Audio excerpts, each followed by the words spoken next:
வணக்கம். பெருமமிகு சென்னைன்னு வள்ளலார் போற்றிய சென்னையில அவர் காட்டின அறநெறிகளை வாழ்க்கை முறையாக பின்பற்றி வரும் ஆன்மீக அன்பர்களான உங்களை எல்லாம் இந்த அனைத்துலக வள்ளலார் மாநாட்டில் சந்திப்பதில் நான் மிகுந்த மகிழ்ச்சி அடைகிறேன். வள்ளலார் பாடுவதற்காக எடுத்துக்கொண்ட திருவாரூரை சார்ந்தவர் என்ற பெருமையோடு இந்த மாநாட்டில் நாம் பங்கேற்க வந்திருக்கிறேன். இந்த மாநாட்டை மிக சிறப்பாக ஏற்பாடு செய்திருக்கக்கூடிய மாண்புமிகு அறநிலையத்துறை அமைச்சர் திரு சேகர்பாபு அவர்களுக்கும், அவருக்கு துணை நிற்கக்கூடிய அரசு கூடுதல் தலைமைச் செயலாளர் திரு மணிவாசன் IAS அவர்களுக்கும் மற்றும் அதிகாரிகள் அலுவலர் அத்தனை பேருக்கு அந்த நேரத்தில் என்னுடைய பாராட்டுகளையும் வாழ்த்துக்களையும் தெரிவித்துக் கொள்ள விரும்புகிறேன். நம்முடைய சேகர்பாபு அவர்களை பொறுத்த வரைக்கும் கழகப்பணியாக இருந்தாலும் சரி, அரசின் சார்பில் நடைபெறக்கூடிய ஆன்மீக பணிகளாக இருந்தாலும் சரி, அதை சிறப்பாக செஞ்சு தான் செயல்பாபு தான் என்பதை தொடர்ந்து நிரூபிக்கக்கூடியவர். இந்த மாநாட்டையும் ஆன்மீக அன்பர்கள் அனைவரையும் அழைச்சு அமைதியோடும் அழகோடும் ஏற்பாடு செஞ்சு நம்முடைய அன்பை பெற்றிருக்கிறார். சேகர்பாபு அவர்களை பொறுப்பேற்றதற்கு பிறகுதான் அறநிலைத்துறை இவ்வளவு சிறப்பாக விரைவாக செயல்பட முடியுமா என பலரும் வியப்போடு பார்க்க தொடங்கினாங்க.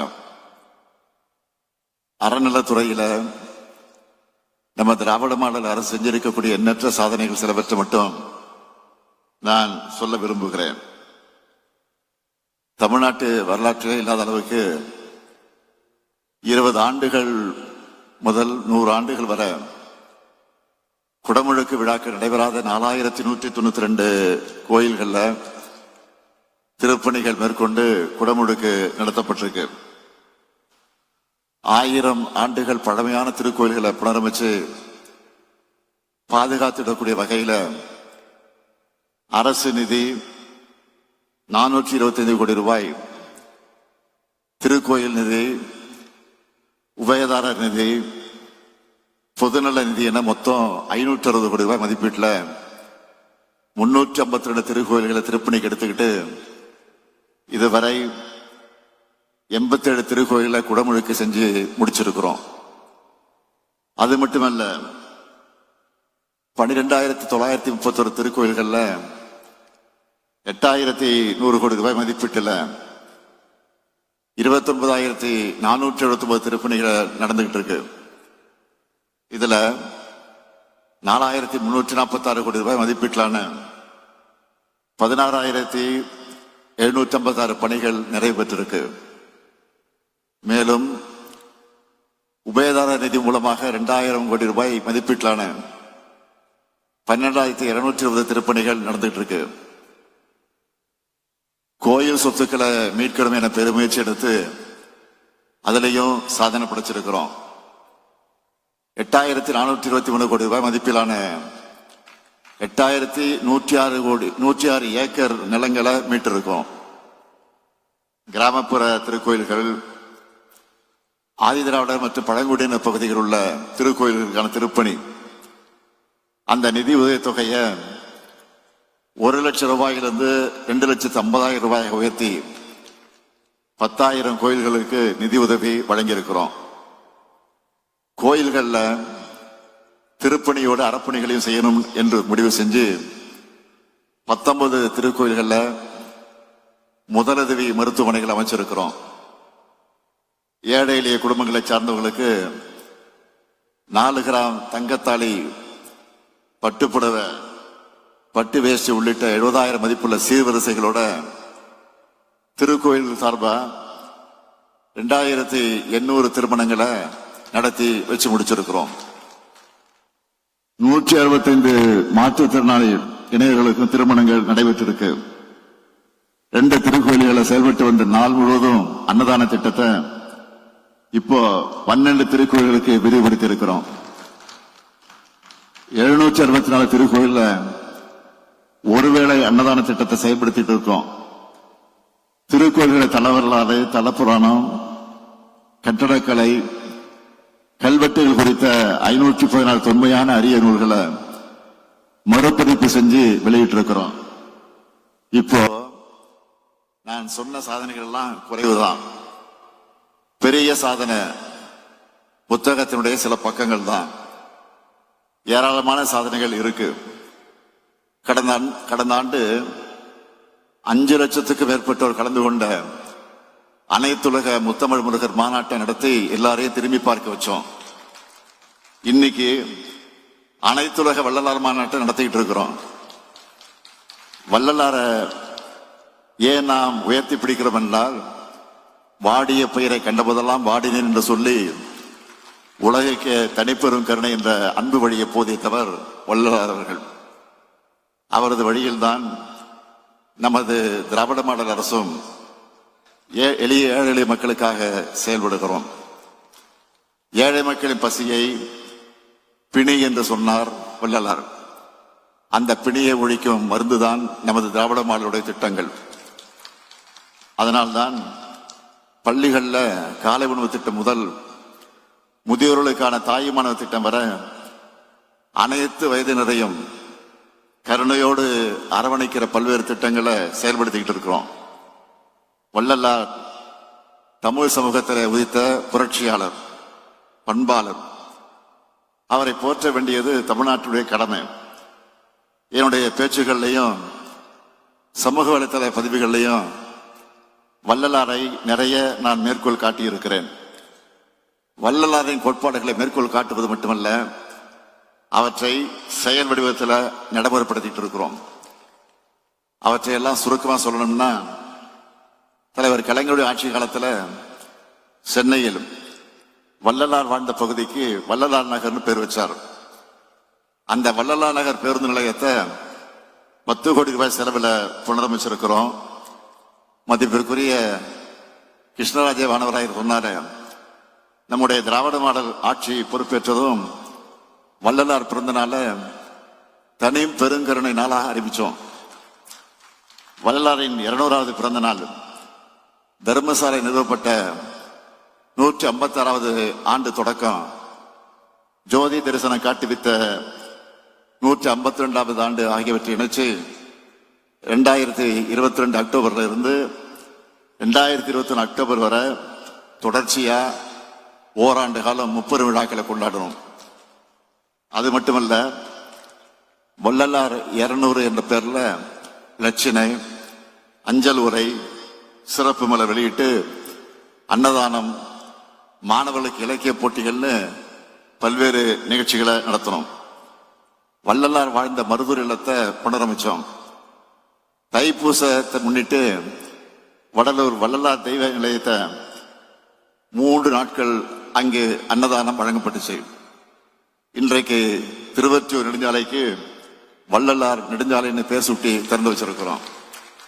இந்த சாதனைகளுடைய தொடர்ச்சியாகத்தான் வள்ளலார் பற்றாளரின் கோரிக்கையின் அடிப்படையில் அவருடைய உயரிய கருத்துக்களை, வாழ்க்கை நெறிகளை உலகெங்கும் போற்றி நோக்கத்தோடு இன்று அனைத்துலக வள்ளலார் மாநாடு நடத்தப்படுது. இந்த மாநாட்டுக்கு வந்துட்டு புதிய அறிவிப்புகளை வெளியிடாம போனா சேகர்பாபுக்கு நிம்மதி இருக்காது, எனக்கும் திருப்தி இருக்காது. அதனால 7 அறிவிப்புகளை நான் வெளியிட விரும்புகிறேன். முதல் அறிவிப்பு, இந்த அனைத்துலக வள்ளலார் மாநாடு நடைபெற்றதை குறிக்கக்கூடிய விதமா இந்த பள்ளி வளாகத்தில் நினைவு தூண் அமைக்கப்படும். 2வது அறிவிப்பு, வடலூர்ல சன்மார்க்க பயிற்சி பள்ளி ஏற்படுத்தப்படும். அந்த பள்ளியில திருவருட்பா இசைப்பயிற்சியும் அளிக்கப்படும். 3வது அறிவிப்பு, வடலூர்ல வள்ளலார் பெயரில் மூலிகை தோட்டம் அமைக்கப்படும்.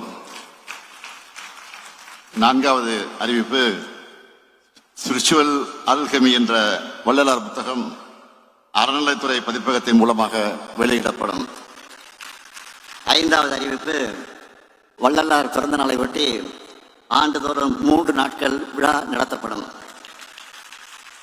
ஆறாவது அறிவிப்பு, மேட்டுக்குப்பம், மருதூர், கருங்குழி ஆகிய இடங்களில் வள்ளலார் அன்னதான கூடங்கள் திறக்கப்படும்.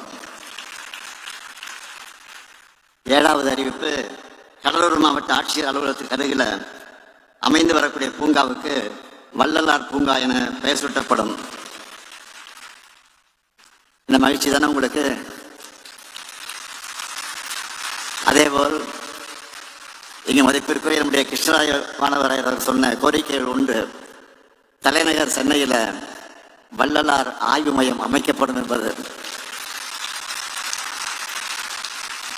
அந்த ஆய்வு மையம் இந்து சமய அறநிலையத்துறை அலுவலகத்துக்கு வளாகத்தில் வைக்கப்படும்.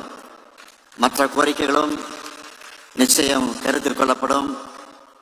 ஏன் அதை கருத்தில் கொள்ளப்படும் என்பது அவருக்கும் தெரியும், உங்களுக்கும் புரியும். எனவே இந்த மாநாட்டு மூலமாக வள்ளலாரை பற்றி இளைய தலைமுறைக்கு சுருக்கமாக அறிமுகப்படுத்தணும்னா, அன்பின் வழியாக சமத்துவத்தை, உயிர்கள் மீதான கருணைய தமிழ் சமூகத்தின் வழியா இந்த உலகத்துக்கு எடுத்துரைத்த பேரன்பின் வடிவம்தான் வள்ளலார் அவர்கள். சாதியில, மதங்களில, சமய நெறிகளில, சாத்திர சந்தடியில, கோத்திர சண்டையில, ஆதியில அபிமானத்தை அலைகின்ற உலகில் அலைந்து அலைந்து வீணே நீர் அழிதல் அழகல்லவேன்னு சொல்லி அறிவு நெறியை பரப்பியவர் வள்ளலார் அவர்கள். இந்த சமூகத்தில் இறுகி போயிருந்த பழமைவாதிகளையும் மூடத்தனங்களையும் சாடியவர் அவர். சாதி சமய வேறுபாடுகளால் சமூகத்தை கட்டமைக்க வேண்டும் என்ற அவருடைய பெருங்கனவைத்தான் திராவிட இயக்கத்தினுடைய உயிர்மிச்சான கொள்கை. அதனால்தான் திராவிட இயக்கம் உருவானதிலிருந்து தொடர்ந்து வள்ளலாரை உயர்த்தி பிடிச்சிட்டு இருக்கிறோம். ஆமாம், திருமுறை பாடல்களை தொகுத்து ராமலிங்கர் பாடல் திரட்டு என்ற நூலை 1940 வெளியிட்டவர் தந்தை பெரியார். இன்னும் ஒரு படி மேலே போய் தமிழர்கள் முன்பு பெரியார் ஒரு கேள்வியை முன்வைச்சார். தந்தை பெரியார் என்ன கேட்டார் தெரியுமா? வடநாட்டு சாமியார்களை போற்று தமிழனே, வடலூர் வள்ளலார் எந்த விதத்தில் தாழ்ந்தவர்னு கேட்டார். இதையெல்லாம் உணர்ந்துதான் வள்ளலாரின் கொள்கைகளை சமுதாய களத்தில் தந்தை பெரியார் பரப்புரை செய்தார்னு திரு குன்றக்குள் அடிகளாரே சொல்லி இருக்கிறார். அந்த வழியிலே தான் சமத்துவத்தையும் சமூக நீதியையும் நிலைநாட்ட நம்முடைய அரசு, எங்களுடைய கோட்பாடு எல்லாருக்கும் எல்லாம் என்றவருடைய சிந்தனையின் செயல் வடிவம் தான். இங்கே கூடியிருக்கக்கூடிய அன்பர்கள் எல்லோரிடத்தில் நான் கேட்டுக்கொள்ள விரும்புவது, வள்ளலாரை போற்றுவதோடு நம்முடைய பணி நின்றுவிடக்கூடாது. அவருடைய நோக்கங்கள் முழுமையா உணர்ந்து கடைபிடிக்க பாடுபட வேண்டும். அதற்கு இந்த மாநாடு வழி வகுக்கணும். ஏன்னா நம்முடைய பண்பாட்டு அடையாளங்களுக்கு வேறு வர்ணம் பூச நினைக்கிறாங்க. வள்ளலாரின் நோக்கங்களை சிதைச்சிட நாம் அனுமதிக்க கூடாது. பிரிவினை சக்திகளுக்கு ஒருபோதும் இடம் கொடுக்காம அன்பும் பண்பும் அறனும் கருணையும் கொண்ட சமுதாயத்தை உருவாக்க உழைப்போம். சமத்துவம் ஊற்றும் அன்பு வழியாம் வள்ளலார் நெறி எங்கெங்கும் பரவட்டும், என்றென்று நிலைக்கட்டும். அவர் ஏற்றி வைத்த ஜோதியைப் போல சுடர் விடட்டும். அணையாத அடுப்பை போல அனைவரின் தேவைகளை நிறைவேற்றி இடர்வோக்கும் இனிய அரசாகவும் நம்ம திராவிட மாடல் அரசு என்றைக்கும் திகழும் என்று கூறி விடைபெறுகிறேன். நன்றி, வணக்கம்.